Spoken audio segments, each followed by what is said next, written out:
Libercast presenta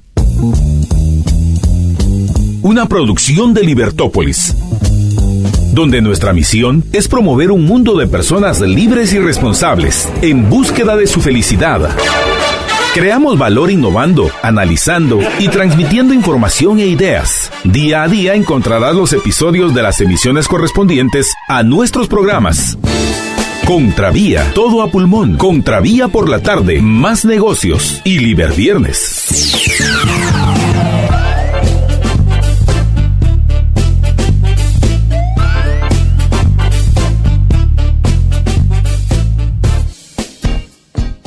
PM, les habla María Dolores Arias y arrancamos nuestro programa con nuestra invitada Edithia Dubón, con quien vamos a hablar de lo que está sucediendo en Nicaragua, y para eso también me acompaña Malu Arce. Muy buenas tardes y bienvenida al programa. Buenas tardes, gracias María Dolores y Malu por esta oportunidad de compartir con la audiencia guatemalteca lo que está sucediendo en Nicaragua, que para mí pues no es una tragedia y me duele profundamente, no solamente porque soy nicaragüense, sino también porque pues soy un ser humano, ¿no? Y bueno, empecemos a hablar, porque muchas veces, Edithia, la gente se pregunta, ¿por qué está pasando esto? Y uno piensa en Venezuela, y ahora piensa uno en Nicaragua, y uno piensa también en Guatemala. Dices, ¿qué fue lo que pasó para entender qué puedo aprender y que no pase a mí, me pase a mí? Y voy con la pregunta de, ¿cuál fue el proceso que los llevó hasta esta situación? Porque uno diría, no fue de la noche a la mañana. ¿Qué fue lo que pasó? Efectivamente, este es un proceso de desmantelamiento paulatino de la democracia en Nicaragua, que inició con anular el Estado de Derecho. Prácticamente el régimen copó todos los poderes del Estado hasta controlarlos. Empezó con el Poder Judicial, después avanzó sistemáticamente al Poder Electoral y después al Poder Legislativo hasta tomar el control de las Fuerzas Armadas y de la policía en Nicaragua.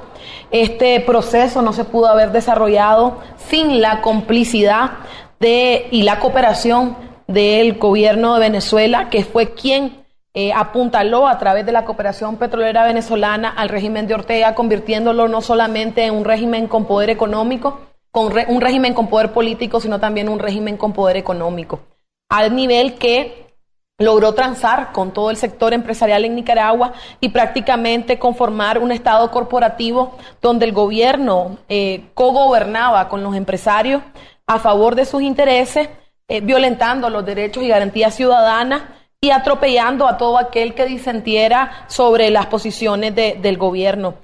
Yo tuve oportunidad desde el Parlamento, cuando fuimos electos diputados, de ver cómo prácticamente se colegislaba entre el sector privado y el gobierno, y respetando la voluntad popular, y finalmente fuimos destituidos simplemente por oponernos a las reformas constitucionales, a la ley del canal, a un sinnúmero de leyes que atropellaban los derechos ciudadanos de los nicaragüenses. Ahora, Edithia, ¿cómo se apoderan del Poder Judicial? Se supone que en las repúblicas existe precisamente esos contrapesos.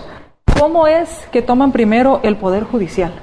Sí, este es el resultado del pacto entre Ortega y Alemán. Ortega necesitaba que Alemán pudiera ser parte de un proceso de negociación donde Ortega le garantizaba a Alemán libertad después de todos los hechos de corrupción y del desfalco al Estado de Nicaragua cometido durante el gobierno de Alemán, y Alemán le garantizaba a Ortega una cuota de poder en el aparato judicial, de manera que al final Daniel Ortega tenía magistrados que le correspondían a su órgano partidario y magistrados que eran afines a él, pero que eran parte del Partido Liberal Constitucionalista gobernado por Arnoldo Alemán. Entonces es el pacto el que facilita ese control del Poder Judicial y que también facilita de alguna manera el avance de la demolición del Estado de Derecho en Nicaragua. Y es en ese momento entonces que se va creando el primer escalón, si podemos llamarlo así. Efectivamente. Para esa situación. Exacto. Cuando se construye un modelo de control del sistema judicial, se avanza no solamente en controlar la justicia, sino también en instaurar un régimen corrupto. Porque es a partir de cuando la justicia no puede garantizar entre lo tuyo y lo mío, y la justicia no puede garantizar cuáles son tus derechos y cuáles son los míos, sino que son resultado de transacciones permanentes entre quien tiene que administrar la justicia y quien tiene que someterse a ella. Entonces empieza a crearse un descalabro en el sistema político, y esos balances que son necesarios, esos mecanismos de control que son necesarios para asegurar la bienandanza del Estado, se desmoronan. El pilar fundamental es la justicia. ¿Tienes alguno? Yo quisiera que nos contaras un poco. Nos comentaste que pues trabajaste en el Congreso y hablamos un poco de cómo se cooptó todo este pues poder que se fue expandiendo. Comenzó con el judicial, luego el ejecutivo, y tal vez tú nos podrías contar un poco más de cómo viviste tú desde el legislativo, cómo poco a poco fue expandiéndose este régimen. Mira, primero, mi experiencia fue bien particular porque era de las diputadas más jóvenes que había en la Asamblea Nacional. Entonces tengo experiencia desde el plano personal de hacer ejercicio político en un espacio dominado por hombres, un espacio dominado por hombres mayores, donde la policía que resguarda la institución parlamentaria normalmente siempre me estaba cuestionando que qué hacía ahí, que por qué llegaba vestida de determinada manera, o a veces ni siquiera me dejaban entrar al hemiciclo y tenía que decir, hey, soy diputada, ¿qué le pasa?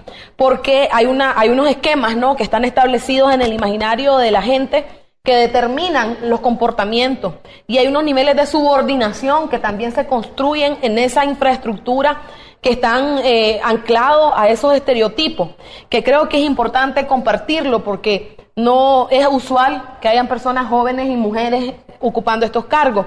Después, en el plano político, la verdad es que fue frustrante ver cómo no podíamos tomar decisiones porque las comisiones no se conformaban si el partido de gobierno no tenía interés en tener una discusión sobre determinados temas, que habían leyes que ya llegaban preacordadas con el sector privado y que la opinión del grupo minoritario, que era en ese momento la oposición parlamentaria, no era relevante, que vos podías abordar cualquier tema dentro del hemiciclo y quedaba atrapado en esas paredes porque además el régimen tenía el control de los medios de comunicación y era como que si no estábamos haciendo nada. O sea, a pesar de que un grupo, o sea, 25 personas que estábamos ahí, hacíamos un esfuerzo importante de estudiar a profundidad las leyes, de encontrar cuáles eran las aristas que perjudicaban a los ciudadanos, de comprometernos con denunciar cómo se venían conformando esos procesos, la gente no lo reconoce.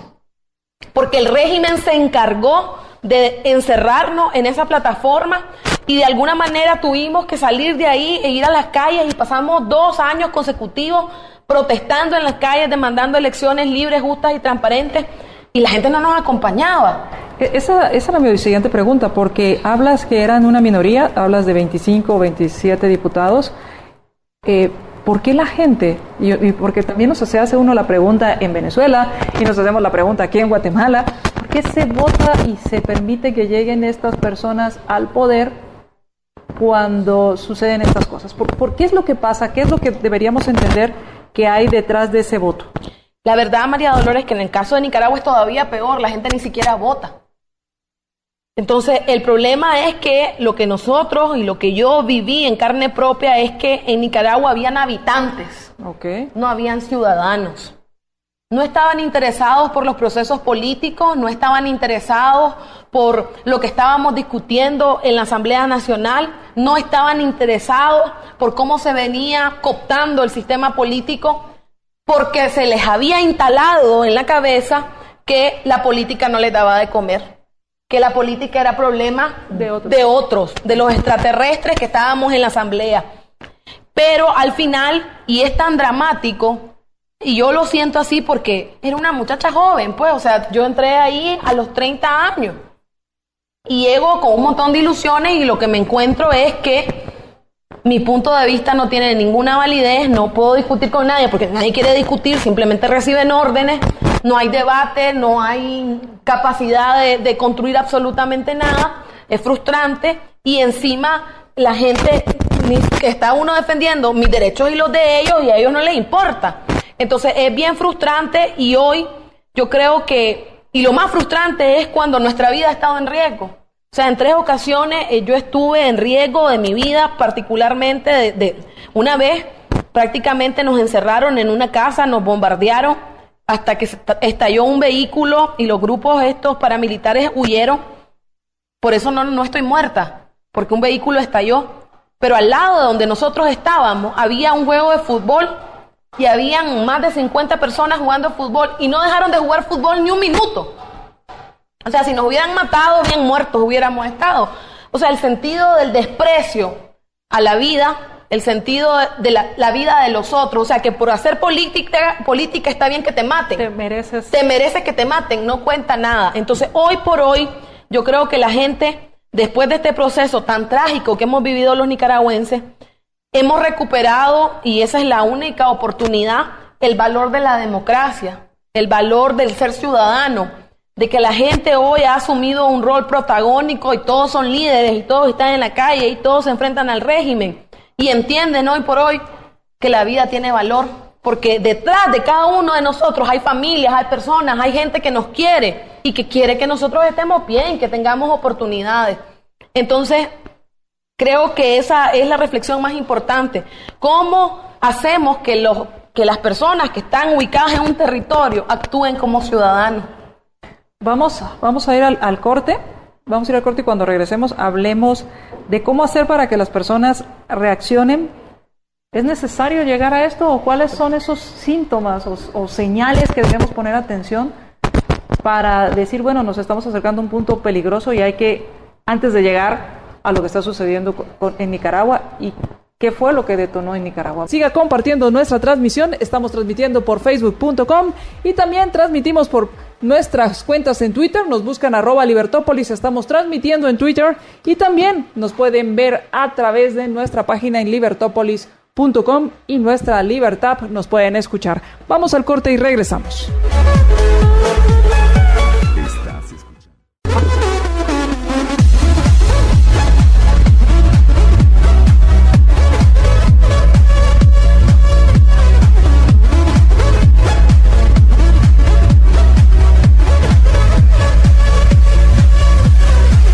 Por aquello de los 2 desastres naturales que hay al año, asegúrate de estar cubierto con Aseguradora General. Puedes llamar al 1757 o también puedes entrar al sitio de aseguradorageneral.com. Asegúrate de estar cubierto con Aseguradora General.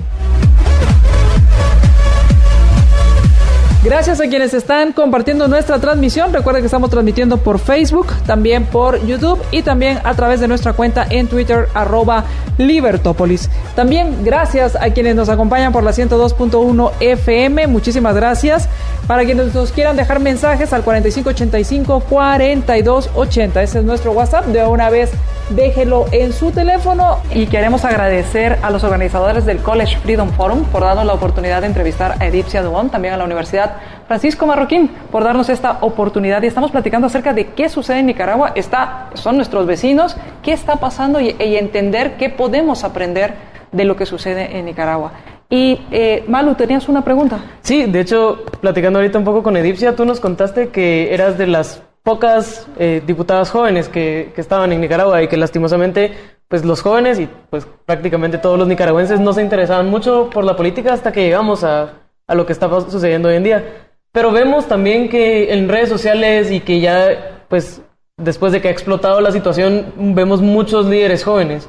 ¿Tú crees que esto es algo bueno, que es algo malo, tal vez que pueden explotar su juventud o que incluso puede llegar a ser un problema? Cuéntanos. Efectivamente, cuando yo inicié mi vida política, de hecho en el partido en el que estaba igual, éramos un grupo minoritario. Y creo que tiene muchas llamadas porque está diciendo cosas que no debería decir. Éramos un grupo minoritario y la verdad es que en la medida en que las cosas se ponían feas en Nicaragua, en que aumentaba la represión, estábamos más solos. Las familias tenían miedo de que sus hijos participaran. Recuerdo un taller de capacidades digitales que íbamos a realizar en un departamento. Fuimos agredidos brutalmente por las fuerzas paramilitares del régimen y después de eso O sea, de 20 jóvenes yo me quedé como con 5, ¿no? Ya nadie quería saber nada de técnicas digitales ni nada sobre política. Hoy por hoy la cosa es diferente, porque la mayoría de los jóvenes son los que salieron a las calles, son los que recibieron la represión más violenta del régimen, son la mayor cantidad de personas asesinadas, la mayor cantidad de personas detenidas en Nicaragua en este momento. Y realmente es un liderazgo emergente que está asumiendo una vocería, que está tomando posiciones y que está convocando al pueblo a las calles, pagando costos muy altos. Eso implica una nueva gestión de la política. ¿Cómo gestionás este proceso de transición entre funcionar frente a un régimen represivo, articular todo el descontento y toda la energía que hay en la calle con liderazgos tradicionales que estaban ahí antes y un nuevo liderazgo emergente? ¿Cómo lográs hacer una fusión que permita aprovechar lo mejor de ambos, ¿no? Y ese es un reto, porque no es que unos se vayan y le dejen la silla a los otros, o es que los que acaban de llegar se la saben todos y nosotros no sabemos nada. Es cómo logramos realmente articular y esa sinergia y cómo nos ponemos de acuerdo sobre cómo avanzar en ese proceso de transición pacífico y democrático que es en el que queremos vivir los nicaragüenses. Entonces es un reto. Ahora, tú comentabas que, bueno, eras una de las diputadas más jóvenes en el Congreso y se supone que el Congreso es la contraparte de las otras dos, del Ejecutivo y del Judicial, y que son los representantes de quienes votaron. Sin embargo, ustedes son expulsados. ¿Por qué los expulsan del Congreso y quién lo hace si se supone que están ahí porque votaron por ustedes? Bueno, la primera pregunta es ¿por qué nos expulsan? Yo quisiera saberlo. Porque nosotros no fuimos sujetos de ningún procedimiento. Nosotros simplemente vimos a las 11 de la mañana a la presidenta de la Asamblea decir que estábamos siendo destituidos, que no podíamos presentarnos en las instalaciones y que fulano, sutano, prensejo y menganejo del 1 al 26 pues ya simplemente no iban a representar más a los nicaragüenses en la Asamblea Nacional. Para nosotros fue un absurdo total. Procedimos a hacer todas las acciones internacionales de denuncia. De hecho, la Unión Interparlamentaria Mundial señaló al Estado de Nicaragua como violador de los derechos de los representantes y de los representados, porque efectivamente nosotros somos un poder independiente, representamos los intereses de las personas que nos eligieron, no representamos la voluntad de quien tiene el poder. Claramente fue porque él tenía un plan trazado en el que ese grupo parlamentario estaba utilizando ese espacio político para la denuncia nacional y la denuncia internacional. Prácticamente un mes antes, el 19 de junio, nosotros habíamos denunciado ante la Organización de Estados Americanos por primera vez con el secretario Luis Almagro la situación de Nicaragua y habíamos solicitado de manera institucional como bancada opositora de la Asamblea Nacional una investigación exhaustiva de la situación política de Nicaragua y cómo se venían desarrollando un sinnúmero de fraudes electorales, cómo se venían desarrollando un sinnúmero de circunstancias que eran anómalas en el país. Y esa es la razón. Ahora, no cumple ninguna formalidad, no cumple ninguna legalidad. El problema es que las instancias internacionales son muy lentas, pues. Nosotros tenemos un caso en la Comisión Interamericana de Derechos Humanos por esta destitución. Alertamos anticipadamente que esto iba a suceder, pero no hay instrumentos como dinámicos que puedan confrontar a estados que tienen una voluntad represiva y sobre todo una voluntad de hacer lo que ellos quieren hacer, ¿no? Entonces, esa es la circunstancia en la que se dieron los hechos y fundamentalmente de ahí nosotros decidimos seguir haciendo política desde otros espacios, pues, utilizar todos los espacios posibles. ¿Lau? Sí, yo ahorita que comentabas un poco sobre pues el rol de ciertos entes internacionales, pensando hasta hace unos cuantos meses, uno escuchaba en Nicaragua y todos sabíamos que había algo ahí que no estaba bien, pero siento que muchas veces todos nos hicimos de la vista gorda también, que incluso la gente que visitaba Nicaragua era porque qué bonito el turismo y tantas cosas que estaban sucediendo que no hacíamos nada al respecto. Ahora vemos cómo la presión internacional pues toma un rol mucho más importante, especialmente con las protestas. ¿Tú crees que esto puede servir para bien o crees que en realidad pues puede llegar a ser solo algo que se le pone atención 2 semanas y se deja de lado? La verdad es que, Malu, el tema de la presión internacional ha sido un resultado de los costos que ha asumido pagar el pueblo de Nicaragua. Desgraciadamente, la presión internacional no va a revivir a los más de 400 personas que han sido asesinadas, no les va a devolver los ojos a los 30 jóvenes que los perdieron, no va a resolver todo el trauma que implica estar encerrado en una cárcel como el Chipote en Nicaragua. Y desgraciadamente llega, pero llega tarde y llega lento. Llega lento porque son resoluciones que llaman al régimen a respetar el Estado de Derecho. ¿Cuál Estado de Derecho? Que llaman al régimen a que devuelva a la senda de la democracia. ¿Cuál democracia? Que le pide al régimen que dé oportunidad para elecciones anticipadas. O sea, si ese es un derecho de los nicaragüenses, yo no logro entender. Si yo te contrato para que trabajes en mi empresa y vos haces algo que a mí no me parece, yo te despido y vos te tenés que ir. No me vas a decir, no, aquí me quedo porque yo quiero trabajar aquí, punto. Entonces, Daniel Ortega es un servidor público. Él fue seleccionado de manera ilegal, ¿verdad? Porque fue ilegal, para asumir una responsabilidad en la que hoy todos los nicaragüenses le decimos su tiempo se agotó, váyase. Y entonces él dice que no. Y entonces nosotros tenemos que pedir por favor que se vaya. Y pedimos por favor y no se va. Y mata a la gente y tenemos que seguir rogando. Yo no lo entiendo. Y no entiendo cómo hay gobiernos que se siguen refiriendo a este asesino con autoridad, como que si fuera realmente el representante de los intereses de los nicaragüenses, cuando lo que estamos viendo es que no los representa, los avasalla. Entonces yo creo que esa es parte de la discusión que hay que dar. ¿De qué estamos hablando? Uno puede seguir tratando a una persona que avasalla a su pueblo, que violenta los derechos y garantías ciudadanas, que desmantela la democracia, que utiliza los recursos del Estado para enriquecerse ilícitamente, como que si fuera un señor, es un delincuente. Y efectivamente, muchas veces se habla del gobierno de Nicaragua cuando realmente es una dictadura, la que hay en Nicaragua, al grado que pues ya se reportan estos asesinatos, no solo porque he leído historias y he leído reportajes no solo de quienes están protestando, sino de quienes quieren dejar de estar en el régimen, por ejemplo, policías que quieren desertar. Y ahí viene el segundo punto. ¿Cuál ha sido la participación del ejército al respecto? ¿Se ha mantenido al margen o ha sido una institución que está apoyando la dictadura? Miren, realmente este régimen primero no empieza a matar el 18 de abril. Desde antes, desde el año 2008, nosotros tenemos registro de personas en las zonas rurales que fueron asesinadas. Familias enteras que fueron asesinadas por grupos vinculados al régimen o por el mismo ejército.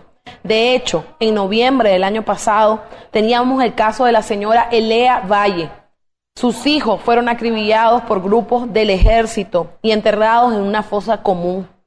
La señora Elea Valle estaba demandando desde noviembre del año pasado que el ejército de Nicaragua entregara esos cuerpos y rindiera informe de qué era lo que había sucedido, porque estábamos hablando de 2 menores. En Nicaragua no hay pena de muerte. El ejército no está facultado para asesinar a nadie. Cualquier persona que cometa un ilícito de cualquier tipo tiene que ser sometido a la justicia en Nicaragua. Y es la justicia la que va a determinar si es culpable o no, porque se concede la presunción de inocencia. Esa es la verdad.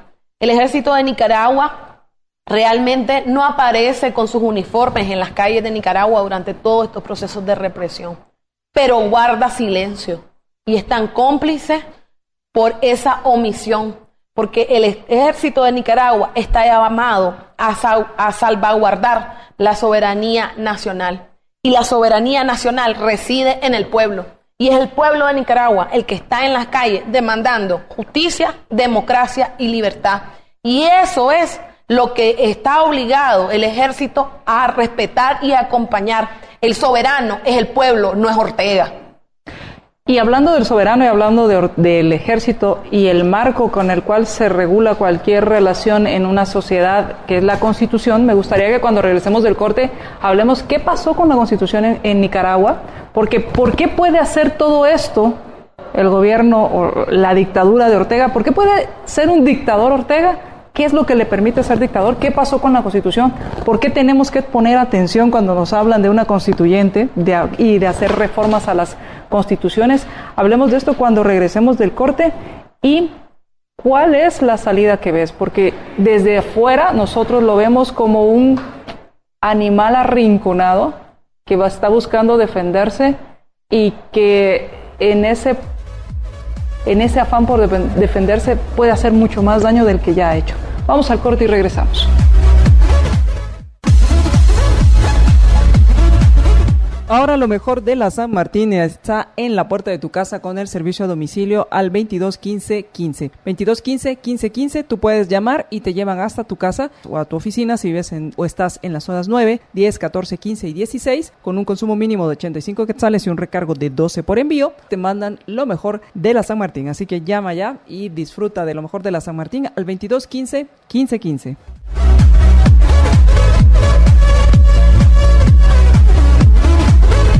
Regresamos a Contravía por la tarde, les habla María Dolores Arias y estamos platicando con nuestra invitada Edipcia Dubón y también nos acompaña Malu Arce.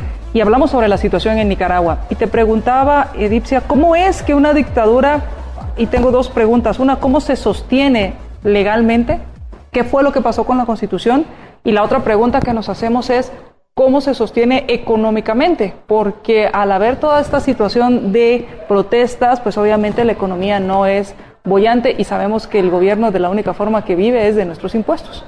Entonces, si nos puedes ayudar respondiendo estas dos preguntas.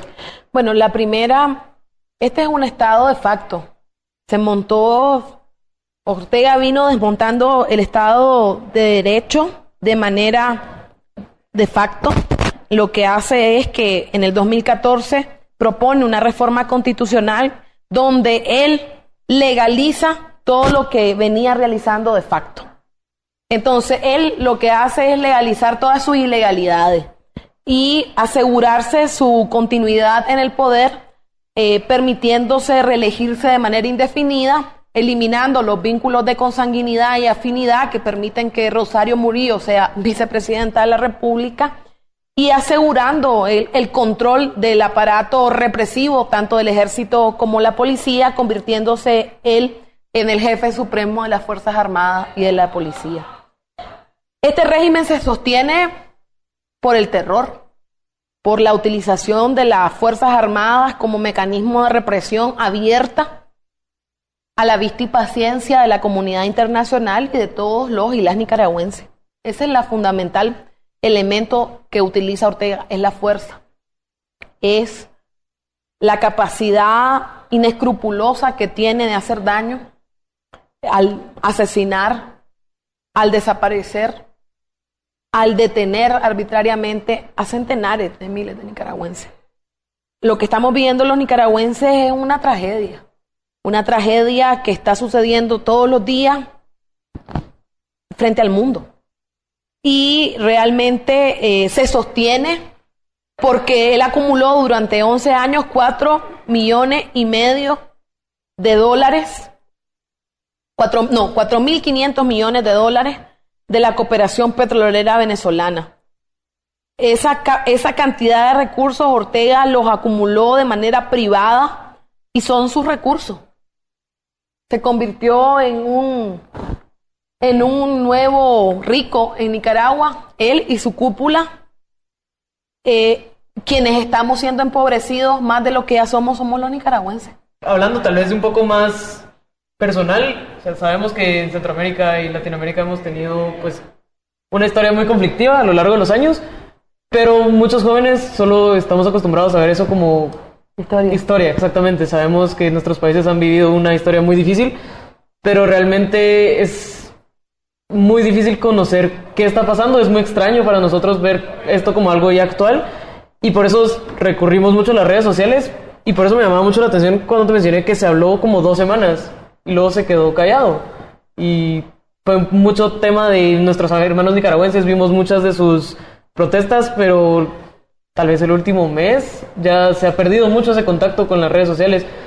Entonces surgen dos preguntas. Primero, ¿cuál ha sido el rol del gobierno, si les ha puesto algún tipo de censura a estas redes sociales y claramente a sus libertades? Y segundo, pues, ¿por qué crees que se ha dado a nivel internacional que se dejó también de poner atención y qué podemos hacer al respecto? Además de las típicas cartas que conocemos que los gobiernos ponen de llamamos a que se establezca la legalidad, sino hacer algo más. Sí, la verdad es que Ortega hay que decir que es muy hábil, ¿no?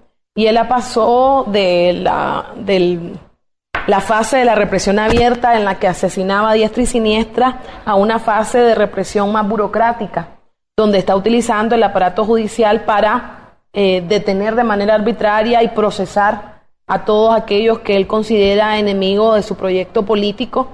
De hecho, tenemos más de 400 presos políticos, de los cuales 200 tienen procesos judiciales.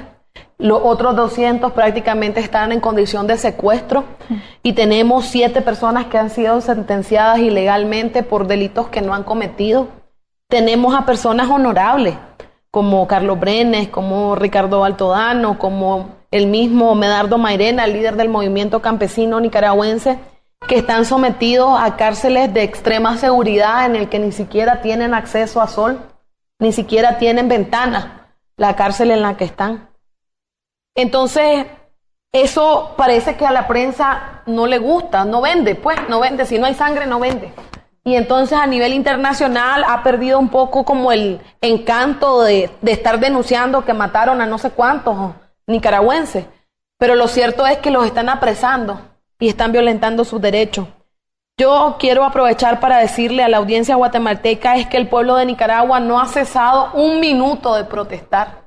Los nicaragüenses todos los días están en la calle protestando de distintas maneras, desde elaborar globos azul y blanco y lanzarlos a la calle, desde poner cintas azul y blanco en los postes de energía eléctrica, o desde la protesta en redes sociales utilizando el hashtag SOS Nicaragua o el hashtag Pico Rojo, que es el resultado de cuando 38 personas fueron arrestadas, entre ellas un grupo importante de mujeres, cuando fueron cuestionadas por la Policía Nacional sobre a qué asociación pertenecían. Marlene Chow, una dirigente histórica del Frente Sandinista que fue arrestada en esa protesta ciudadana, respondió a la policía: somos de la Asociación del Pico Rojo. Entonces eso generó una campaña en las redes sociales donde los nicaragüenses, hombres y mujeres indistintamente, nos pintamos la boca de rojo y decimos: somos Pico Rojo, corazón azul y blanco por la libertad de los presos políticos.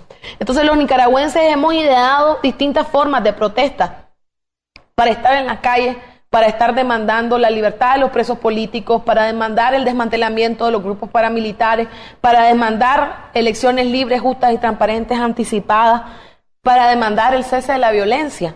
Entonces yo sí quisiera hacer justicia a eso, porque todos los días están en la calle, todos los días hay personas que están siendo arrestadas y que necesitan el acompañamiento de los medios de comunicación, y no es justo que solamente sea sujeto de atención cuando se mata abiertamente a 30, 40, 50, porque es tan horrible estos asesinatos como estas detenciones. Es tan horrible que hayan madres que están llorando por poder ver a sus hijos y ni siquiera tienen acceso a las cárceles, a la información, no tienen derecho a abogado, a ningún tipo de proceso judicial.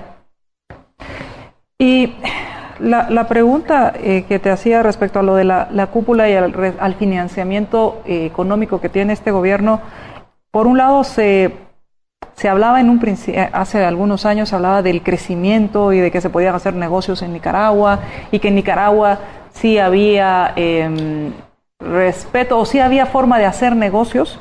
Sin embargo, nos damos cuenta que era como negociar con el león que no ser la cena, o negociar con el león qué se iban a comer siendo parte de la cena. ¿Qué fue lo que sucedió? ¿Qué está sucediendo ahora en la parte económica? ¿Cómo está la economía de los nicaragüenses? Porque obviamente toda esta inestabilidad genera también repercusiones en el día a día del nicaragüense. Efectivamente. Creo que no lo podría haber descrito mejor. El régimen había establecido esta alianza. Esta alianza se rompió el 18 de abril con las reformas a la seguridad social que no fueron negociadas con el sector empresarial. El presidente de la Cámara de Empresarios de Nicaragua, José Adán Aguerri, dijo al diario El País de España: los empresarios nos equivocamos. Pensamos que podíamos mantener este diálogo político de altura con el régimen, pero nos equivocamos. Y la verdad es que la situación económica del país es terrible. Estamos prácticamente en caída libre, en la posibilidad de un decrecimiento del 5% a enero del próximo año, salida de flujos de capitales del sistema financiero todos los días, una incertidumbre permanente. El presupuesto general de la República ha tenido reducciones importantes, implicando reducciones en el sistema de salud y en el sistema de educación, que implica un sinnúmero de despidos de nicaragüenses. Es una situación bien compleja. Entonces, a la par de la crisis política, se viene gestando una crisis económica de gran envergadura y encima la posibilidad de que esto termine en una crisis social devastadora para el pueblo de Nicaragua. Tedipsia, eres una persona joven, ¿y cómo ves la situación? Ya estamos pensando qué va a pasar, qué va a suceder con lo que está sucediendo en Nicaragua. ¿Qué es lo que ves a futuro? ¿Cuál es la salida que crees que va a suceder y al respecto? Mira, la verdad es que como joven mi primera determinación es vivir día a día. Y día a día implica hacer todo lo que tenga que hacer para que Ortega se vaya. Y es lo que estamos haciendo todos los nicaragüenses. Yo creo que los nicaragüenses estamos convencidos, sin duda, de que Ortega se va a ir. No sabemos cuándo y no sabemos cómo. Porque efectivamente tu señalamiento de que él es como una fiera herida, arrinconada, porque lo hemos arrinconado internacionalmente y nacionalmente. Hoy Ortega no goza del respaldo de ningún país abiertamente. Los países de Centroamérica, Guatemala, Salvador y Honduras guardan silencio, pero no lo respaldan abiertamente. Y lo cierto es que las condiciones del país, las condiciones de protesta y desencanto que hay en Nicaragua, lo tienen arrinconado, pero él no está dispuesto a pagar los costos de sus acciones, que implicaría justicia, que implicaría cárcel, que implicaría sanciones de lesa humanidad. Y está esperando el mejor escenario para una negociación en la que puede haber una convocatoria de elecciones anticipadas o una convocatoria a mediano plazo donde se hagan algunas reformas al sistema electoral. Él es un jugador y él está esperando su mejor momento para abrir esa negociación. El reto nuestro es estar listos para agarrarnos de esa oportunidad para hacer el cambio que necesitamos. Desgraciadamente, este es un momento muy difícil porque tenemos el presente secuestrado y el futuro también. Entonces necesitamos abrir esa ventana de esperanza y esa ventanita pareciera ser que quien tiene la llave es Ortega. Entonces necesitamos llevarlo al punto en el que se vea obligado a abrir esa ventana, y esa es nuestra tarea de todos los días. Pues esperamos que lo consigan pronto, porque pues cada día cuenta y cada día desafortunadamente implica más personas que fallecen. Así es, son ya 6 meses terribles. Pues muchas gracias. A ustedes, a ti muchas gracias, Tedipsia. Muchas gracias a todos ustedes. Y pues en Guatemala se acercan las elecciones el próximo año y hay que poner mucha atención a cuáles son las promesas, y ponga cuidado si alguien le ofrece renovar o reformar la Constitución. Que tengan una excelente noche. Vamos a nuestro siguiente programa. Libercast presentó una producción de Libertópolis. Recuerden que si quieren conocer más de nuestros programas, seguirnos en las diferentes redes sociales, o si quieren ver nuestros programas y conocer a nuestros conductores e invitados, pueden ingresar en www.libertopolis.com. Recuerda suscribirte y dejarnos 5 estrellas para que continuemos trabajando en producir más podcasts de tu interés. Libertópolis, ideas con valor.